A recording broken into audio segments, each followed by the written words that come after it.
प्यारे बच्चों, आज पुनः एक वीडियो बनाने का मैं प्रयास कर रहा हूँ। आज हमारा जो नेक्स्ट चैप्टर है परमाणु संरचना या एटॉमिक स्ट्रक्चर के बारे में हम प्रयास करते हैं। जैसे लास्ट टाइम पे हमने आपको बताया था कि डाल्टन जो वैज्ञानिक हुए, डाल्टन नामक वैज्ञानिक ने अपना जो परमाणु वाहक दिया और थोड़ा सा बैक जो वीडियो में ले जा रहा हूँ आपको अपने बैक, उसमें मैंने आपको बताया था कि डाल्टन ने जो परमाणु वाहक दिया उस पर उनके कुछ बिंदुओं पर डाल्टन द्वारा जो दिए गए कुछ परमाणु के संबंध में जो धारणाएं थी या तथ्य थे जिसको हम परमाणुवाद कह रहे थे, तो उन्होंने जो एक पॉइंट कहा था कि परमाणु अविभाज्य है, परमाणु अविभाज्य है, अविभाज्य है, ये बताया था। इस पर ही उन्होंने जो है जो आधुनिक परमाणुवाद है, आधुनिक परमाणुवाद का मतलब आधुनिक समय में आज परमाणु क्या है, तो कुछ वैज्ञानिक हुए हमारे पास जे थॉमसन या रदरफोर्ड और चैडविक, ये ऐसे वैज्ञानिक हुए हैं। इन्होंने क्या किया, परमाणु जिसको कि एक कण जो कि अविभाज्य था, जो बंट नहीं पा रहा था, जो एक सूक्ष्म कण था, उसको ये बता दिया कि परमाणु अविभाज्य नहीं है, बल्कि परमाणु में जो है 3 मूल कण हैं। मूल कण की बात कर रहा हूं मैं, इलेक्ट्रॉन, प्रोटॉन और न्यूट्रॉन। जिस परमाणु को डाल्टन महोदय के द्वारा अविभाज्य माना गया, उस परमाणु को जे थॉमसन, रदरफोर्ड और चैडविक नामक वैज्ञानिकों ने ये शो कर दिया कि परमाणु अविभाज्य नहीं है, बल्कि परमाणु जो है 3 मूल कणों इलेक्ट्रॉन, प्रोटॉन और न्यूट्रॉन से बना है।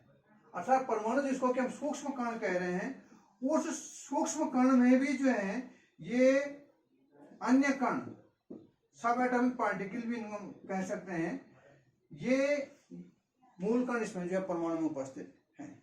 इनकी स्थिति कहाँ है, ये कहाँ है, क्या चीज है, इसके बारे में हम बताते रहेंगे। अब हम थोड़े जानना चाहेंगे कि जब परमाणु 3 मूल कणों से बना है, इलेक्ट्रॉन, प्रोटॉन और न्यूट्रॉन, तो इनकी खोजें कैसे हुई, किस प्रकार से खोज हुई इलेक्ट्रॉन की या प्रोटॉन की या न्यूट्रॉन की, इन खोजों के बारे में हम आपको यहाँ पे बताने का प्रयास करेंगे। तो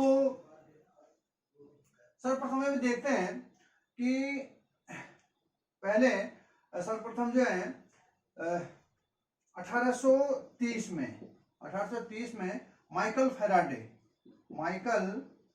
फैराडे नामक वैज्ञानिक ने ये देखा कि यदि जो विलेन होते हैं, आपके विलेन होते हैं, लास्ट में बताया था विलेनों में यदि विद्युत धारा प्रवाहित की जाए, विलेनों कोई विद्युत अपघट्य है, किसी विद्युत अपघट्य होते हैं वे पदार्थ जिनको हम यदि जल में घोल दें तो वो क्या हो जाते हैं, आयनों में विभक्त हो जाते हैं।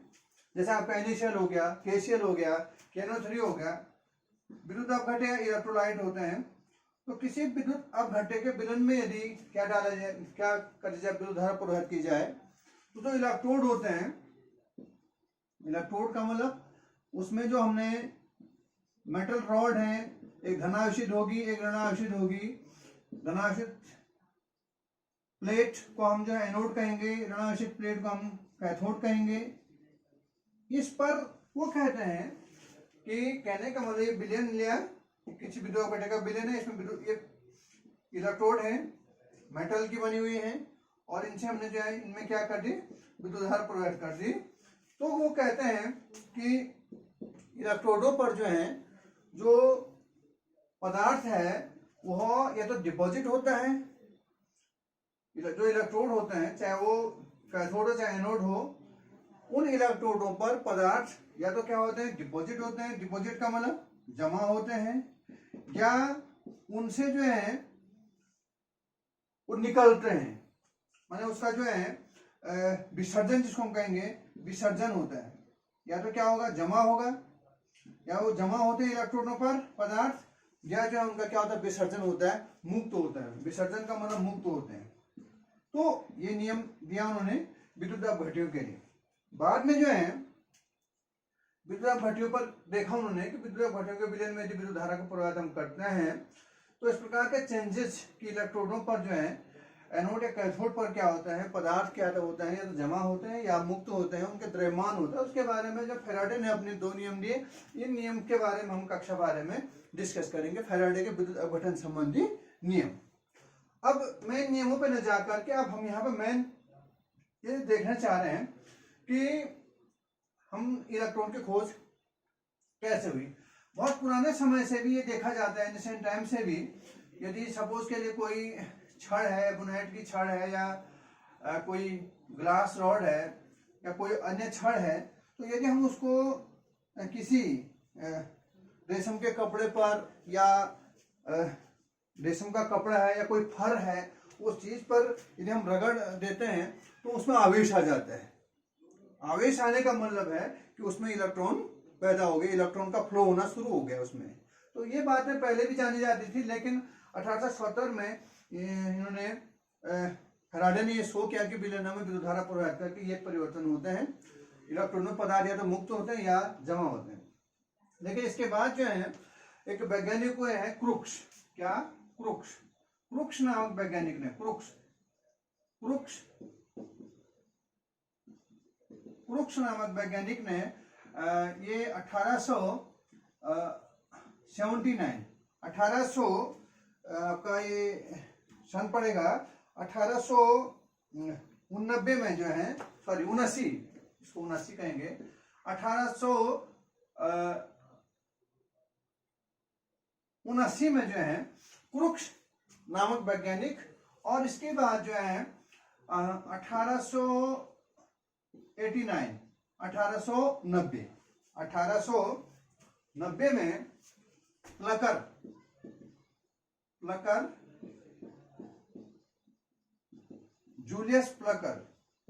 जूलियस प्लकर नामक वैज्ञानिक ने ये देखा कि यदि हम कोई, एक होती विद्युत विसर्ग नली, जिसको हम कहते हैं डिस्चार्ज, सिंपली हम कहते हैं डिस्चार्ज ट्यूब। इस डिस्चार्ज ट्यूब क्या है, पहले हमें देखेंगे कि ये डिस्चार्ज ट्यूब क्या होती है। डिस्चार्ज ट्यूब क्या है, एक कांच की जो है लगभग 50 सेंटीमीटर लंबी ट्यूब है, जो कि दोनों तरफ से क्या है, सील्ड है, दोनों तरफ से बंद है। और इस नली में, इसके 2 किनारों पर, इस नली के 2 किनारों पर 2 धातु इलेक्ट्रोड हम लगा देते हैं। इलेक्ट्रोड का मतलब एक क्या है, कैथोड है, कैथोड का मतलब ऋण पोल, और एक है आपका एनोड, ये लगा देते हैं। और इसको जो है किसी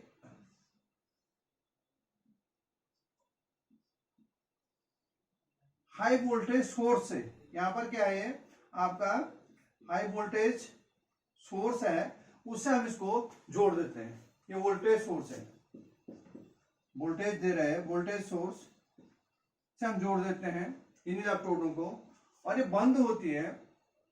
और इसमें गैस निकालने के लिए, गैस को कम ज्यादा करने के लिए एक पंप होता है, यहाँ पे एक पंप, उस पंप को हम कहते हैं निर्वात pump, vacuum pump.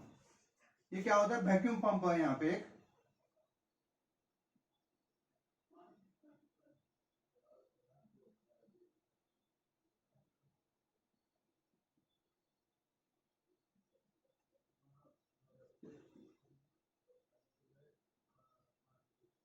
Vacuum pump इसको हम कहेंगे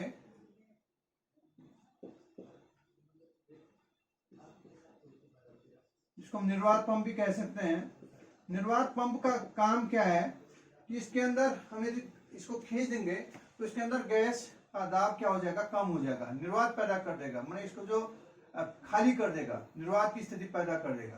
तो ऐसा एपरेटस लिया विद्युत। इन्होंने कहा, जो वैज्ञानिक थे हमारे क्रुक्स और प्लकर नामक वैज्ञानिक ने कहा कि यदि कोई विद्युत विसर्ग नली या डिस्चार्ज ट्यूब हम ले लेते हैं तो उन्होंने क्या कहा कि सामान्य दाब पर, यदि सामान्य दाब जो एटमॉस्फेरिक प्रेशर होता है, जो वायुमंडलीय दाब है, सामान्य दाब पर यदि इसमें 10,000 5 से 10,000 5 से 5,000 से 10,000 यदि हम वोल्ट इसमें विद्युत धारा प्रोवाइड कर देते हैं इस एपरेटस में, तो इसमें, और उन्होंने ये भी देखा कि यहाँ पर यदि जो पर्दे होते हैं, यहाँ पे जो कांच होता है, यहाँ पर कोई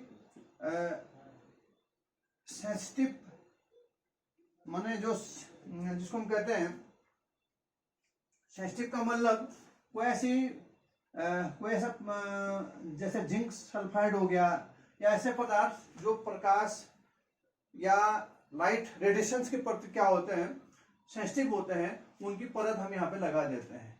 जैसे जिंक सल्फाइड हो गया, इसकी परत हम यहाँ पे लगा देते हैं। संवेदनशील होते हैं जो इन रेडिएशंस के बारे, रेडिएशन से ऐसी परत, ऐसे पदार्थ जैसे जिंक सल्फाइड हम यहाँ पर लगा देते हैं। तो उन्होंने कहा कि यदि हम सामान्य जो है हम वो लेते हैं, क्या हम जो है सामान्य दाब पर, यहाँ पर हम यदि इसमें विद्युत धारा प्रवाहित करें, इसमें हाई वोल्टेज लगभग 5,000 से 10,000 वोल्ट जो है हम इसमें विद्युत धारा प्रवाहित कर रहे हैं, तो तब भी कोई परिवर्तन नहीं देखने को मिलता है। लेकिन यदि हम इसमें लगभग कम दाब, अब हमने कम दाब कर दिया, लेस प्रेशर, कम दाब को घटा दिया। वो दाब कैसे घटेगा, यदि हम यहाँ पर जो निर्वात पंप है, वैक्यूम पंप है, उसके द्वारा हम गैस को बाहर को खींच लेंगे तो उसके अंदर वैक्यूम की स्थिति हो जाएगी, गैस बाहर आ जाएगी। तो कम दाब पर लगभग 10⁻⁻² mm ये दाब लिया गया, लगभग इतना दाब किया गया। तो इन्होंने देखा कि कैथोड से, यहां से कैथोड से जो है एक अब रेडिएशंस, एक प्रकार की किरणें निकलती हैं, और ये किरणें दिखती तो नहीं है, लेकिन जो ये जिंक सल्फाइड का हमने यहाँ पे जो पर्दा लगा रखा है, इस पर ये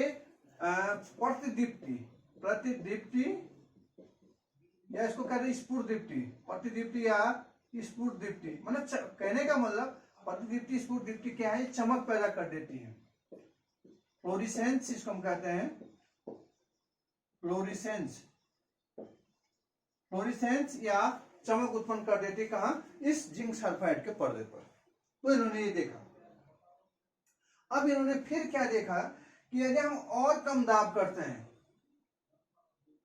और कम दाब, या दूसरे शब्दों में हम ये कहें कि इसको कहने का मतलब यहाँ पे है जो गैस है, कम दाब पर जो हमने गैस ले रखी है, यदि हम सामान्य दाब लेते हैं तो उस समय ये गैसों में कोई विद्युत धारा नहीं गुजरती। इसका मतलब ये गैसें क्या करती हैं, विद्युत का कुचालक की तरह व्यवहार करती हैं, तो यहाँ पर कोई चमक पैदा नहीं होती है। और जब हमने क्या कर रखा है कि थोड़ा सा दाब घटा है, लगभग 10⁻² mm दाब किया है, तो उस कंडीशन में क्या हो गया कि इनमें चमक पैदा हो। कहने का मतलब इस कंडीशन में, दाब कम होने की स्थिति में, जो गैसें होती हैं वो विद्युत को कंडक्ट करती हैं, विद्युत का चालन करती हैं, मैंने अपने में से जाने देती हैं, किसको, विद्युत को। तो कहने का ना गैसों का यहाँ पे क्या हो गया, कंडक्शन हो गया, चालन का गुण आ गया गैसों में। और यदि हम दाब और कम कर देते हैं, सपोज के लिए 10⁻, बहुत कम दाब पर भी ये देखा गया है कि यहाँ पर एक ग्लो जो है, ये चमक जो है उत्पन्न होती है। तो कहने का मतलब जो है कि कम दाब पर ही गैसें क्या करती हैं, विद्युत का जो है चालन करती है, इनमें से विद्युत धारा गुजर सकती है। अब तो इन वैज्ञानिकों ने ये एक्सपेरिमेंट किए, और जो वैसे इलेक्ट्रॉन की खोज करने का जो प्रयास किया वो जो है क्रुक्स और प्लकर ने किया। लेकिन ये किस प्रकार से ज्यादा व्याख्या, ये क्या होती है, कैथोड किरणें होती हैं, उनकी जो पूर्ण व्याख्या की वो उनके गुणों की व्याख्या की। वो थॉमसन या टॉमसन, थॉमसन हिंदी में हम थॉमसन लिख देते हैं, वैसे जो है थॉमसन भी लिख सकते हैं। थॉमसन, जे थॉमसन, थॉमसन नामक वैज्ञानिक ने, इसलिए इन्हीं के नाम पर इलेक्ट्रॉन की खोज होती है, हुई। और इसके लिए आप एक तरीका याद भी है कि जैसे हमारे पास 3 मूल कण, इलेक्ट्रॉन, इलेक्ट्रॉन, प्रोटॉन और न्यूट्रॉन, ये 3 मूल कण हैं। तो इनकी खोज का एक तरीका भी है, जैसे बहुत से लोग याद कर लेते हैं ईंट पर नाच, हमको ये याद रहेगा। तो E for electron, T for Thomson, प फॉर प्रोटॉन, र फिर रदरफोर्ड, ना पर न्यूट्रॉन, चौ माने चैडविक। तो हम इसको फिर भूलेंगे नहीं। इलेक्ट्रॉन के खोजकर्ता वैज्ञानिक कौन है? टॉमसन या थॉमसन। प्रोटॉन के खोजकर्ता वैज्ञानिक है रदरफोर्ड, रॉ से रदरफोर्ड, और ना से न्यूट्रॉन, और चौ से चैडविक। तो ईंट पर नाच, हम इसको यदि थोड़ा दिमाग में हम सेट कर, ईंट पर नाच कोई वो नहीं है, लेकिन एक इलेक्ट्रॉन, प्रोटॉन और न्यूट्रॉन के खोजकर्ता वैज्ञानिकों को याद करने का एक तरीका है। एक याद करने का तरीका है कि कोई दिमाग में रखने के लिए ईंट पर नाच। तो यहाँ पर इस प्रकार से जो श्रेय दिया जाता है इलेक्ट्रॉन की खोज का, वो दिया जाता है जे थॉमसन महोदय को। अब जो है, अब हमें देखते हैं जे थॉमसन ने कहा, थॉमसन नामक वैज्ञानिक या थॉमसन ने कहा कि जब हम क्या करते हैं, विद्युत विसर्ग नली में जो है क्या करते हैं, कम दाब पर गैसें लेते हैं और उनमें जो है हाई वोल्टेज, लगभग 10,000 वोल्टेज हम इसमें प्रोवाइड करते हैं, तो हमको जो है कैथोड से एक प्रकार की किरणें निकलती हैं, ये किरणें होती हैं, और ये किरणें जो है कैथोड से एनोड की ओर को जाती है, इधर से एनोड की ओर को जा रही है किरणें, और एनोड से होते हुए जो है ये कहाँ पहुंच जाती हैं, इस जिंक सल्फाइड के पर्दे पर जाके जो है प्रतिदीप्ति या चमक पैदा करती हैं। इन किरणों को जो कि कैथोड से निकलती हैं, उन्हें इनका नाम दिया कैथोड रे। क्या नाम दिया? कैथोड रे या कैथोड किरणें, इनका नाम दिया कैथोड किरणें। तो अब कैथोड किरणें क्या है? कैथोड किरणों के गुण, कैथोड किरणों के गुण क्या होते हैं? नंबर 1, एक सीधी रेखा में चलती है। कैथोड किरणें सीधी रेखा में चलती, कहने का मतलब सीधी रेखा में जा रही है, सीधी रेखा में चलती हैं। और कहां से जाती हैं? कैथोड से जाती हैं एनोड की तरफ, कैथोड से एनोड की तरफ सीधी रेखा में चलती हैं। नंबर 2, जो कैथोड किरणें होती हैं, इनके मार्ग में यदि सपोज के लिए ये कैथोड किरणें हैं और यहाँ पर हम क्या करते हैं कि एक हल्का पहिया रख देते हैं किसी व्यवस्था के तहत, माना हमने कोई यहाँ पर कोई पहिया लगा दिया, इस ढंग से नली है, नली के बीच में कोई पहिया अंदर ही लगा रखा है। तो इन किरणों में जो है, ये किरणें क्या करती हैं कि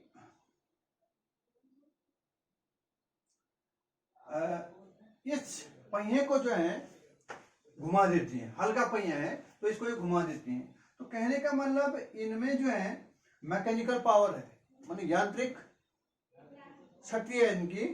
तो ये क्या कर सकते, कहने का मतलब इन किरणों में जो है क्या होती है, ये अपने मार्ग में आए हुए हल्के छेपड़ी पहिए, घूमने वाले पहिए को क्या कर देते हैं, घुमा देती हैं, पहिए को घुमा देती हैं। जो पहिया है आपका, पहिए को घुमा देती हैं अपने मार्ग में रखे हुए। इसका मतलब इन किरणों में क्या है, एक तो इनका द्रव्यमान मास है, भारी है, ये इनमें कुछ ना कुछ द्रव्यमान है, और दूसरा इनमें काइनेटिक एनर्जी है, इनमें गतिज ऊर्जा है। गतिज ऊर्जा के कारण ही, गतिज ऊर्जा क्या कर रहा है, इस पहिए को अपनी ऊर्जा देकर के उसको क्या कर रहा है, घुमा रहा है। अगर जो है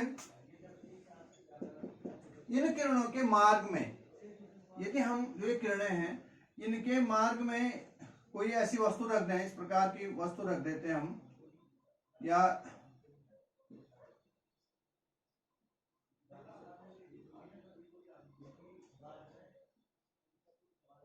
इस प्रकार की कोई वस्तु रख देते हैं, तो इस वस्तु के पीछे, ये तो वस्तु है आपका, ऑब्जेक्ट है, कोई भी रख दिया आपने, और इसकी यहाँ पर जो है इसकी छाया बनती है, ऐसे ही जो है इसकी छाया बनती है। इसका मतलब है कि छाया कैसे बनती है, इसका मतलब है कि छाया बनने का मतलब है, छाया कब बनती है, प्रकाश क्योंकि सीधी रेखा में जाता है, प्रकाश के मार्ग में यदि क्या है कोई चीज आ गई तो उसके उसके पीछे छाया बन जाती है। इसका मतलब कैथोड किरण जो है सीधी रेखा में चलती है। इसका ये एक्सपेरिमेंट कर सकते हैं, उनके मार्ग में कोई हम क्या रख दें, कोई वस्तु रख दें तो उस वस्तु की छाया जो है उस वस्तु के पीछे बनने लगती है। इसका मतलब है कि कैथोड किरण सीधी रेखा में चल देते हैं। अगला है ये छपड़े पहिए को घुमा देते हैं। छपड़े पहिए को घुमाने का मतलब है इनमें द्रव्यमान भी है और इनमें क्या है, इनमें काइनेटिक एनर्जी गतिज ऊर्जा भी है। इनमें जो है क्या होती है, गतिज ऊर्जा भी होती है। नंबर तीसरा गुण है कैथोड किरणों का कि यदि कैथोड किरणों के जो कैथोड किरण सीधी रेखा में चल रही थी, इन कैथोड किरणों में यदि विद्युत और चुंबकीय क्षेत्र, दो क्षेत्र होते हैं हमारे पास, विद्युत एवं चुंबकीय क्षेत्र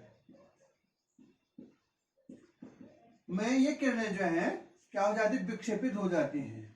ये विक्षेपित हो जाती है। कहने का मतलब है यदि इन किरणों, जैसे किरणें सीधी रेखा में चल रही थी, इन किरणों के मार्ग में यदि ये किरणें तो क्या चल रही थी, सीधी रेखा में चल रही थी, यदि हम विद्युत क्षेत्र लगा दें, यहाँ पे विद्युत क्षेत्र का मतलब दो प्लेट लगा दें, हम कैसे प्लेट लगा दें, इसके ऊपर नीचे एक प्लेट धनावेशित और ऋणावेशित, धनावेशित प्लेट है, ऋणावेशित है। कहने का मतलब हमने इसका संबंध किससे कर दिया, विद्युत से कर दिया, बाहर से विद्युत की दो प्लेटें ले गई हम जो है, तो विद्युत क्षेत्र यहाँ पर हमने पैदा कर दिया। तो विद्युत क्षेत्र में क्या होता है, ये किरणें जो है धन प्लेट की ओर मुड़ जाती हैं। कहाँ, धन प्लेट की, विद्युत क्षेत्र में धन प्लेट की ओर मुड़ जाती है। यहाँ पे धन प्लेट की ओर मुड़ गई। धन प्लेट की ओर मुड़ने का मतलब है कि इन किरणों पे क्या है, ऋणावेश है, क्योंकि ये धनावेश है। तो ये किरणें जो, क्योंकि आपको जाना होगा एक नियम है कि विपरीत आवेशों में क्या होता है, आकर्षण होता है। क्योंकि धन प्लेट पर धनावेश है, इलेक्ट्रॉन पर ऋण आवेश है, तो इसलिए ये जो धन प्लेट की ओर मुड़ जाते हैं। तो ये शो कर रहा है कि विद्युत क्षेत्र में ये विक्षेपित हो जाती है। विक्षेपित का मतलब अपने मार्ग से अपना मार्ग बदल देती हैं, मुड़ जाती हैं, किधर को, धन प्लेट की ओर मुड़ जाती हैं। इसका मतलब है इन पर ऋण आवेश होता है। और चुंबकीय क्षेत्र में भी यदि हम यहाँ पे विद्युत क्षेत्र, अब विद्युत क्षेत्र हटा देते हैं, विद्युत क्षेत्र हटा देते हैं, कहने का हमने यहाँ पे चुंबकीय क्षेत्र लगा देते हैं। यहाँ पर सपोज के लिए ये जो है हमने ये चुंबक का नॉर्थ पोल है, इधर हमने चुंबक का साउथ पोल लगा दिया। तो यहाँ पर क्या होता है कि जो विद्युत ये चुंबकीय क्षेत्र है, इस चुंबकीय क्षेत्र के जिधर हमने चुंबकीय क्षेत्र लगाया उसमें भी विक्षेपित हो जाती है। विक्षेपित का मतलब अपने मार्ग से हट जाती है। जो सीधी रेखा में चल रही थी वो क्या हो जाएंगे, विक्षेपित हो जाएंगी।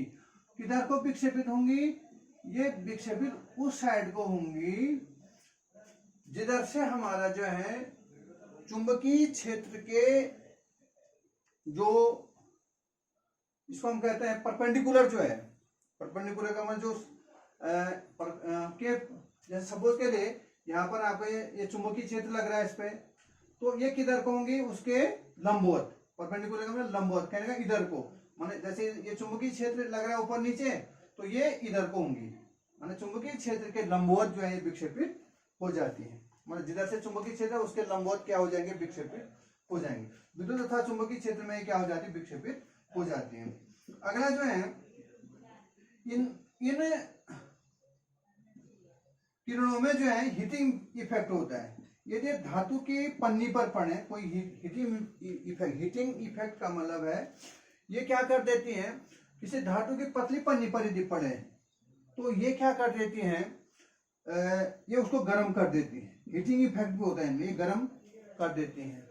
अगला जो है ये जो है उच्च गलनांक वाली धातु, ऐसी धातु होती है जिनके गलनांक बहुत ज्यादा होते हैं। जैसे आपका टंगस्टन है, टंगस्टन जिसको कहते हैं टंगस्टन या जैसे कॉपर है, उच्च गलनांक वाली जो धातुएं हैं उन पर यदि किरणें पड़ जाती हैं तो एक्सरे का निर्माण करती हैं। एक्सरे होती हैं, एक्सरे आपने देखा होगा कि डॉक्टर लोग इसका यूज करते हैं हड्डी में फ्रैक्चर वगैरह के लिए। तो उच्च गलनांक वाली धातुओं पर जब ये किरणें पड़ती हैं तो एक्सरे पैदा करती हैं। इसके अलावा ये किरणें जो हैं, जो गैसें होती हैं, गैसों को आयनीकृत करते हैं। गैसों को आयनीकृत का मतलब है जो ये गैस है उस गैस का आयनाइजेशन कर देते हैं, आयनों में तोड़ देते हैं। सपोज के लिए कोई गैस है उसका आयनोमीटर जैसे हमने कर दिया, इसका आयनेशन, आयनेशन का मतलब धनायन और ऋणायन में गैस टूट जाएगी, तो गैसों को आयनीकृत कर देते, गैसों को आयनीकृत कर देते हैं। इसके अलावा जो ये क्या नाम है इसका, कैथोड किरणें हैं, ये यदि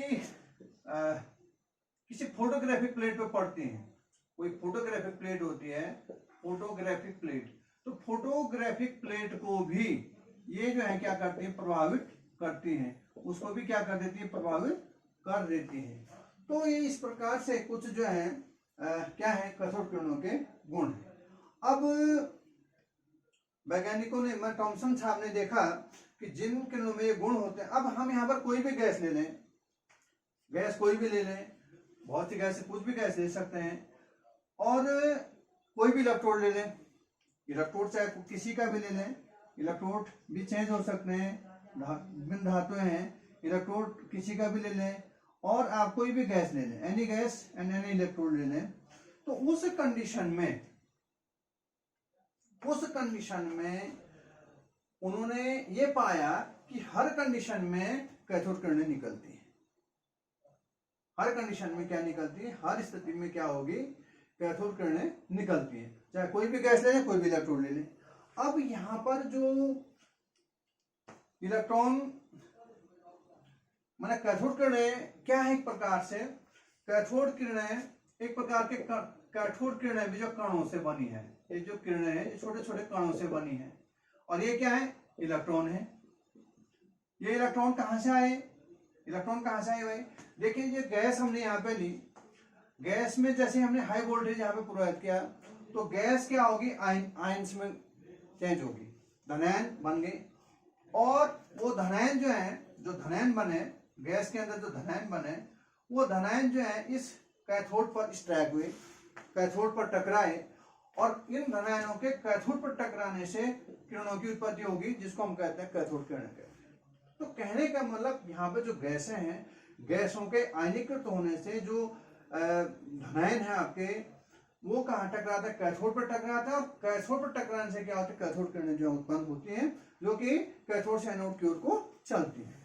तो अब यहाँ पर कोई भी गैस ले लें, कोई भी इलेक्ट्रोड ले लें, हर कंडीशन में जो है क्या निकलते हैं, ये कण निकलते हैं, या ये क्या होते हैं, इलेक्ट्रॉन होते हैं। तो इस प्रकार से वैज्ञानिकों ने, या थॉमसन साहब ने देखा कि आप कोई भी गैस लें, कोई भी इलेक्ट्रोड लेते हैं, हर कंडीशन में, यार इस प्रकार से ये कहा जा सकता है कि जो ये कैथोड किरणें हैं हर गैस से निकली, हर गैस को लेने पे यहाँ पे निकलती हैं, या हर पदार्थ का कोई भी इलेक्ट्रोड हम यहाँ पे ले लेते हैं, तो उस इलेक्ट्रोड से क्या निकलती है, ये कैथोड किरणें निकलती हैं। तो इस प्रकार से हम ये कहते हैं कि कह सकते हैं कि ये एक प्रकार का सर्वव्यापी कण है, सबसे निकल रहा है, सब गैसों से निकल रहा है। तो एक प्रकार का क्या है, ऐसा कण है कि जिस पर, और इसकी टेंडेंसी उन्होंने बताई कि जिस पर जो है इकाई, देखो इन्होंने एक्सपेरिमेंट, विभिन्न एक्सपेरिमेंट के, एक एक्सपेरिमेंट उन्होंने इसका जो इलेक्ट्रॉन का E/m देखा, माने इलेक्ट्रॉन का चार्ज, इलेक्ट्रॉन का जो E का मतलब है चार्ज,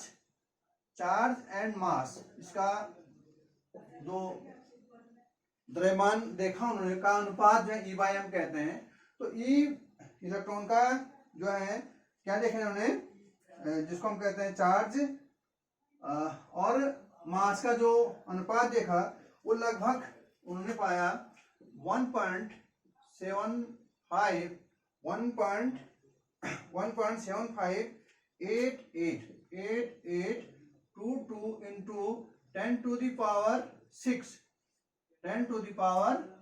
6 कूलम पर kg ये पाया, sorry 10 to the power, sorry 6 नहीं है, 11 10 to the power 11 coulomb per KG इन्होंने पाया। या इसको हम लिख सकते हैं शॉर्ट में, इतना बड़ी वैल्यू छोड़ करके हम लिख सकते हैं 1.67 into 10 to the power 11 coulomb per KG. ये क्या पाया इन्होंने, इसका E/m, इसको कहते हैं हम E/m ऑफ इलेक्ट्रॉन।